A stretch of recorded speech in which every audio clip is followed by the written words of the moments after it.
Rīgā noslēgusies Baltijas korporatīvās pārvaldības institūta sesija, kurā vairāk nekā 30 augstākā līmeņa privāto un valsts uzņēmumu vadītāji no Lietuvas, Igaunijas un Latvijas ieguvuši Baltijas valstu uzņēmumu padomes locekļu kvalifikācijas certifikātus.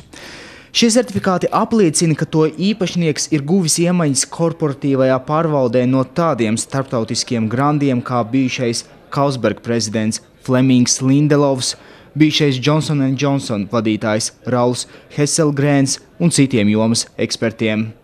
Korporatīvā pārvaldība Latvijā ir diezgan tāla no pilnības, tādēļ ir ļoti svarīgi, ka arī mūsu uzņēmējiem un valsts institūciju pārstāvjiem ir iespēja gūt šādu veidu pieredzi, saka institūta vadības komitejas locekle Daiga Auziņa Melalksne. Korporatīvā pārvaldība ir viena no tām problēmām, ar kuru ikdienā gan valsts, gan uzņēmuma līmenī mēs ļoti cieši saskaramies. Jo katru reizi, kad mēs lasām avīzēs par to, kad ir noplūduši dati, kad mēs nezinām, kas notiek valsts pārvaldītajos uzņēmumos, tad, kad mēs gribam iegūt vairāk informāciju par valsts un privātajiem uzņēmumiem.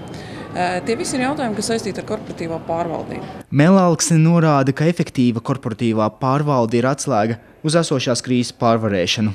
Turklāt tas attiecās nevien uz privātajiem, bet arī valsts uzņēmumiem.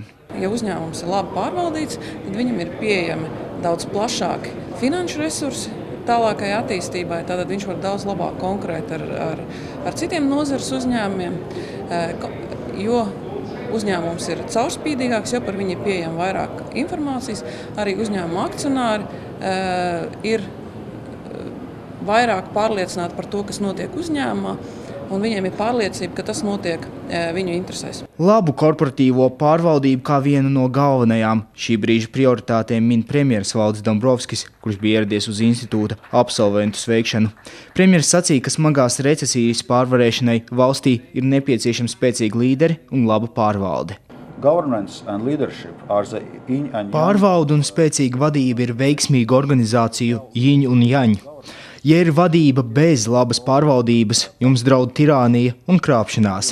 Ja jums ir pārvaldība, bet nav spēcīgas vadības, jums draud birokrātija un atrofēšanās. Baltijas biznesam ir vajadzīga spēcīga vadība. Naudai nav nacionalitātes, taču līderiem ir. Tas ir iemesls, kādēļ es pilnībā atbalstu šo iniciatīvu. Mūsu biznesa līderu treniņš ir labākais, ko Baltijas korporatīvās pārvaldības institūts varēja paveikt.